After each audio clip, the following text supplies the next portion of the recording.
Thank you for coming to attend tonight, and hopefully you will walk away with a little bit more of an appreciation for what goes into city planning, which is kind of a mystified topic for all of us, even myself some days. So thanks again for being here. A couple of things we want to share up front with all of you, that this is a project this is the first glimpse, I guess, the community is getting into a process that the city and other stakeholders in the community are working toward implementing in our city planning. So before we implement something, we try to do a pilot, and this is really our attempt at a pilot here all tonight. This is part of a grant as well that the city was a recipient in, and it really kind of goes to the core of what we're always working toward, and that is ways to make ourselves better informed, trained, and aware of ways that we can make this city a better place for people that choose to live here. And one of those ways that we always do that, or seek to do that, is through partnerships and relationships that we all build outside the city with people that maybe know more than we do, that have tried other things and have learned good things along the way that we should try to implement here in Wisconsin Rapids. And one of those topics is around health, and this kind of comes as a result of the premise that across Wisconsin and communities like ours, opportunities to live a long, healthy life are not always shared by all. And sometimes our health outcomes lag the national averages, lag the regional averages, and lag local averages. And so we want to work toward improving that. So without going into a lot of detail about where the grant got started, really in short, it was a collaborative grant that was sought by the Legacy Community Alliance for Health. So the Mayor's Innovation Project, which I am active in, which is connected with UW-Madison, as well as the UW School of Medicine and Public Health, as well as another group, the Legacy Program, Green Tier Legacy Program, kind of all came together to put this program on for communities that sought this assistance and this help to trial some ways that we can encourage planning with a health lens. So oftentimes when you hear about projects happening around the state or locally, you do an environmental impact. Well, not always is there a health impact done, and really that's what this is all about. And so we all know that health, dimensions of health are many, that there's a lot of ways when you think about health that come in, and from a city perspective or community perspective, there are many. And from a specific areas of a health focus here are in housing. Obviously, one of the purposes we brought you all to here tonight. And from my perspective, it's around safety, it's around affordability, and it's around quality. From an active living perspective, we all know our proximity to the river and other natural resource assets we have in our region promote an active living lifestyle.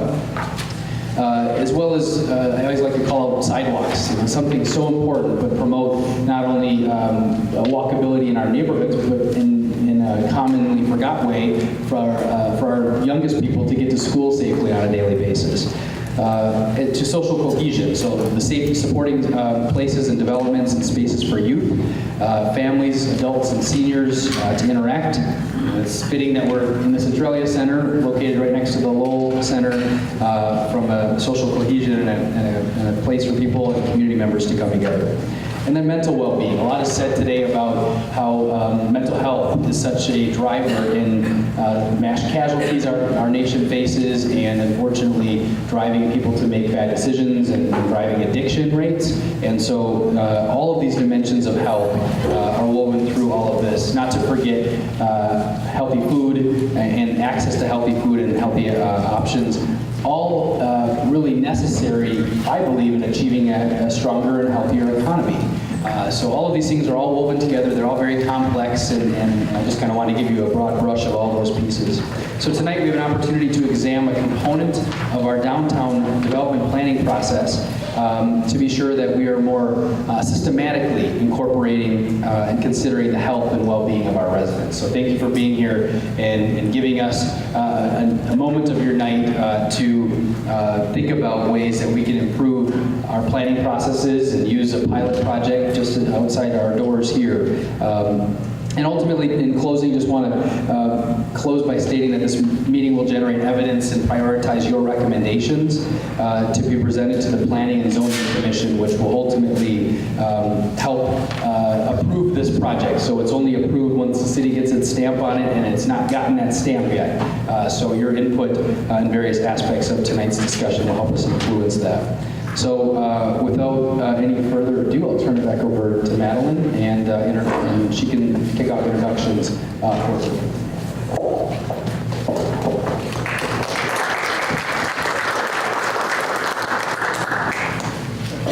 Thank you, Mayor. So as he said, my name is Madeline Putz. I'm the Community Development Specialist at the city. So what used to be called Planning and Economic Development Department is now Community Development. So we take care of all things planning, zoning, economic development related. I'm one of the facilitators here tonight, and I think maybe if everyone who's facilitating stand up. I don't know if you can yell loud enough so we can all hear you. I'm Nikki Uharty. I'm a Population Health Fellow placed at the Wood County Health Department. I'm one of the facilitators tonight. I'm a table host at CID and also work at the Wood County Health Department. Sarah Saluski, and I also work at Wood County Health Department. Victoria Faust, and I work with the Mobilizing Action Towards Community Health Program with the Population Health Institute. I'm Maria. I work with Victoria in a program called the Healthy Wisconsin Leadership Institute. Hey all, I'm Leslie. I work with Maria and Victoria at the Mobilizing Action for Community Health Group and the Healthy Wisconsin Leadership Institute. Heather McKellips, and I work at Encourage. Great, thank you. Maybe we could give everybody who's facilitating a round of applause.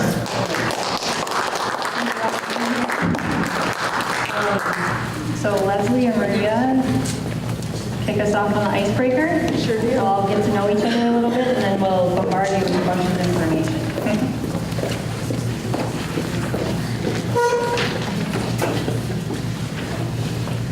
All right, so this is pretty fun to be here with you all. So one of the ways that we're going to get started in kind of dreaming about a space together is to have you think about what is your favorite place in Rapids. So if you want to just take a minute or a few seconds, if you want to shut your eyes, if you want to kind of pause and think, like, where is a space that you love to go? Think about that space. Picture that space, and I want you to really think about what is it about this space that you love? Is it the way in which people are connecting with one another? And if it's that, how are they connecting with one another? What does this space look like? How has this space been constructed? Are there things that you like to do with this space? How does this place impact your well-being? So what, in other ways, like what would your world be like if you didn't have access to this space? Who else has access to this space? Do you live nearby this space? If you don't, how do you get to this space? Really imagine the ways in which you and other people are able to interact in that place. And then specifically, so today we're gonna, in our time together, we're gonna be thinking about 3 particular areas. We're gonna ask you to think a lot about housing. We're gonna ask you to think about active living, so this way in which we're able to move within this space. And then also social cohesion. So how are we able to build relationships with one another? And how does that kind of amplify our mental well-being? So I'll give you maybe 10 seconds to reflect on all of those questions. We do have some scratch paper, some blue scratch paper at the table, so if people are, sometimes I like to write, so if anyone else feels kind of moved to write about your place, feel free to do that. We have some markers and pens. Oh, I have that. You can't hear? People can't hear? Good to go. No? Okay. Can people hear now? Does there need to be I'm sorry about that. Should I repeat the instructions? Sure. Yeah? Okay, great. So I want you to think about your favorite place in Rapids. I want you to think about why this place is your favorite place. Right? So we're going to cut you off here and promise.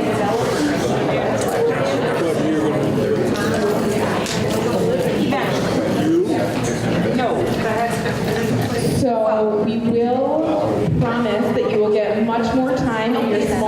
to keep discussing place and space and how it affects you here in Rapids. So this was just a little teaser to get you all going.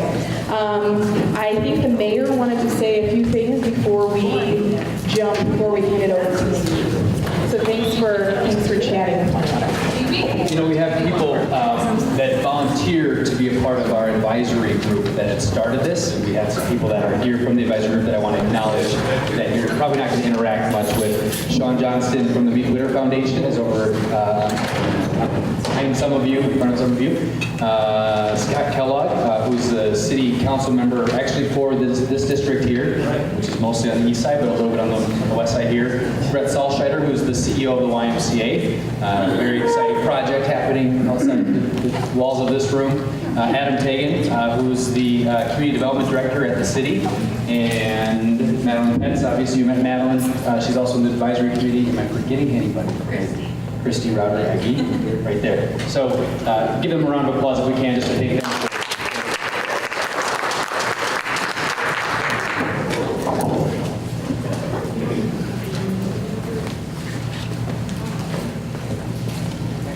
Hello, everyone.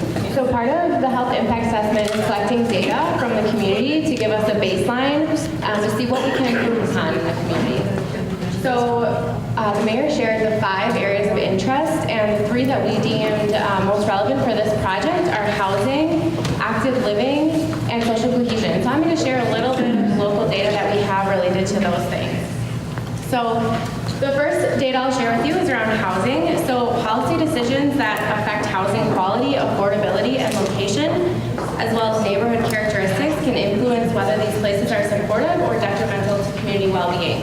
So that's why we're focusing on housing in relation to health as well.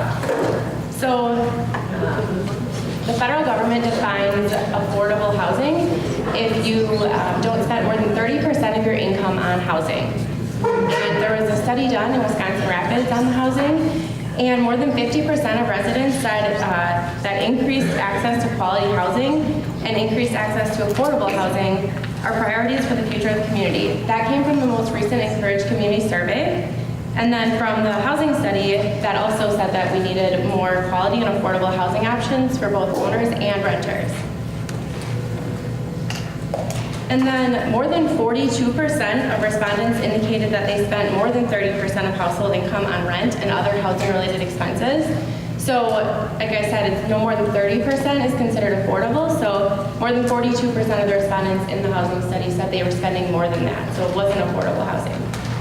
And this is important because it can lead to poor health outcomes. So as you can see here, I know there's a lot of arrows, but affordable quality housing allows you to spend more resources on other necessary things, such as healthcare, healthy food, transportation. And then that can increase your financial security and safety and decrease stress, which leads to a bunch of different health outcomes. So you can see on the very far side all of the different health outcomes that housing can actually have an impact in. So next I'll share some active living data with you. So this is around like physical activity. We mostly focus on walkability and bikeability. One of the statistics here in Wisconsin Rapids is that 77.6% of adults are not meeting national physical activity recommendations. And physical activity actually increases as your income increases. So part of this senior project housing, there are different income limits for it.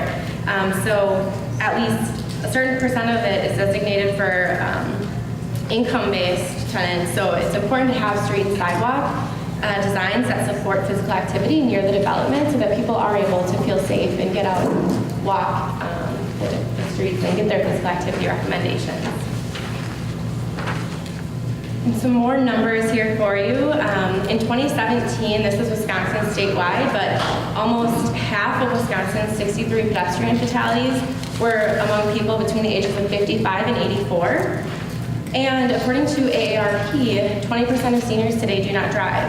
And half of all non-drivers stay home on any given day because they lack transportation. And that's a problem because then it limits your ability to access everyday needs such as grocery shopping, going to the doctor, going out and visiting your family and friends. So we really want to make sure that this site design is supportive of walkability, so that you're able to get to all of the different activities and needs that you have. And just to share a little bit more, you might not think that we do a lot of walking or biking in Wisconsin Rapids, but the red up there is Wisconsin data, gray is Wood County, and blue is Wisconsin Rapids. So these are residents who walk or bike to work in Wisconsin, and Wisconsin Rapids is higher than both Wood County overall and Wisconsin overall. So it's important that we do have street and sidewalk designs that are supportive of safe walkability and bikeability. And then here's another diagram for you to show why walkable and bikeable site design is important and how that can lead to health. Mostly it increases physical activity and safety and social cohesion, and then also improves some health outcomes. The last bit of data I'll throw at you is around social cohesion and well-being data. So social cohesion refers to the strength of relationships and the sense of solidarity among members in a community. And some indicators related to social cohesion include mental health, stress, neighborhood safety, civic participation, social associations, and much more. There's not a lot of local data for indicators related to social cohesion, but we do have some data on civic participation and social associations, which are pretty good for this area. But we do have some mental health data, which shows some room for improvement, which is what I'll share. Mental health and well-being was the highest rated health priority in the most recent Wood County Community Health Assessment done in 2017. And depression is common among adults in Wood County. 16% of those affected were diagnosed, and we know that's typically underrated. A lot of people don't actually get the care that they need. And approximately 1 in 10 adults suffer from frequent mental distress in Wood County. And then to show you how this relates to health, this one I know is a bit confusing, has a lot more arrows, but we'll be asking you how we can improve some gathering spaces in the development, and that will lead to people being able to connect more and build more relationships, which will increase social cohesion and safety, and ultimately lead to some improved health outcomes in mental health, physical health, heart disease, obesity, and really overall self-rated health. And when you came in, you did get a sheet. It's called Baseline Health Conditions Data. So there's a lot more data on that sheet. I didn't want to throw all of that at you in the presentation, but if you're really interested in the different data, there is a sheet with a bunch of different numbers on it.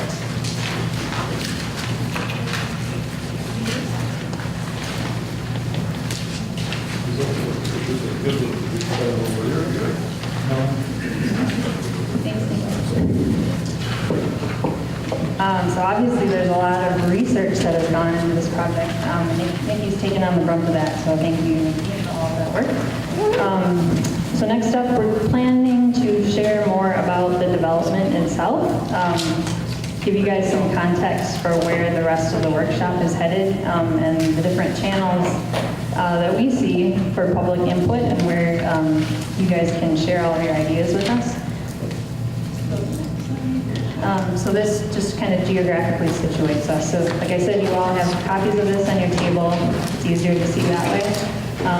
But basically 7th Ave runs along the west side there on the left. The building is kind of going right next to it. And we're up there in Centralia now. 3rd Ave is in the bottom right. So hopefully that helps orient you. Okay. Just a zoomed in version of that without any of the text. And then I thought it would be super helpful if I put a satellite image up there. So the building's going right where that arrow is showing, and we are where the star is up there. If that helps. We've gotten a lot of questions about where exactly it's going on the site. So a little bit of background about the developer. North Point is their name. They're out of Oshkosh, and they are actually finishing up some projects over by Lincoln High School, some townhomes. You have seen that or heard about that. That's the same developer from that project, so we have some experience working with them at this point. And we just received kind of their proposed site plan and interior layout, landscape plans, all of that this past Monday. So if you'd like to check that out, I brought a giant copy of it, and it's over by the registration table. So on your way out, feel free to just kind of take a look. plans are dense, but if you want to look at it, even the first few pages, it's pretty fun to check out. So as you're seeing up there, 40 units is what we're looking at, with 4 stories and then some underground parking, as well as surface parking. Age-restricted development, and there's some background with the WIA low-income housing tax credits. Basically means that tax credits have been allocated for the project, but the rent itself isn't subsidized. So just the kind of construction and implementation of the building. So I think I'll skip over kind of the income levels. I mean, if anybody has questions about any of those details, feel free to talk to myself or Adam, or we can set up a meeting with you or a phone call if you want to know more about that. But basically, rent levels, 1 bedroom, which will be 12 of the 40 units, ranges from $637 to $764. 2 bedroom, which will be 28 of the units, ranges from $765 to $841 a month. And that depends on the income, so some math that goes into all of that, but that's kind of the basic info. The 1 bedroom, 637 to 764. It's not written down anywhere, but I'm happy to share that with anyone afterwards. Yep. What was 2 bedroom? 2 bedroom? I feel like I'm bidding at an auction right now. 765 to 841. Yep. 765, 841. Yep, so then 15% of the units, there's no restriction with income levels, so basically anyone can be there. And then there's another smaller percent that's allocated for lower income levels. So that, and this is all based off of kind of a county mean income. So like I said, there's a lot of math that goes into it, and you can explain it in more detail if you want, but. We can put them Sure, yeah, Marie, I'll write down the numbers. So 1 bedroom, 637 to 764. 2 bedroom, 765 to 841. Does that help, folks? Is that the highest price now, 841, or is there something more expensive? So there's, like I said, there's 15% is allocated for kind of market rate, so it doesn't fit within those income bracket restrictions.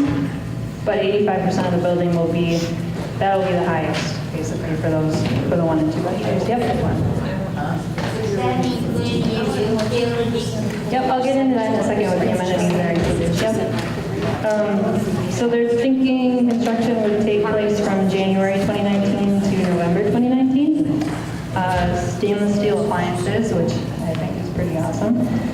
In-unit washer and dryer, and then there'll be an on-site manager and maintenance also. So the landlord pays heat and water, and the tenant pays electric directly to the utility. Does that help? Shift to the next slide, maybe.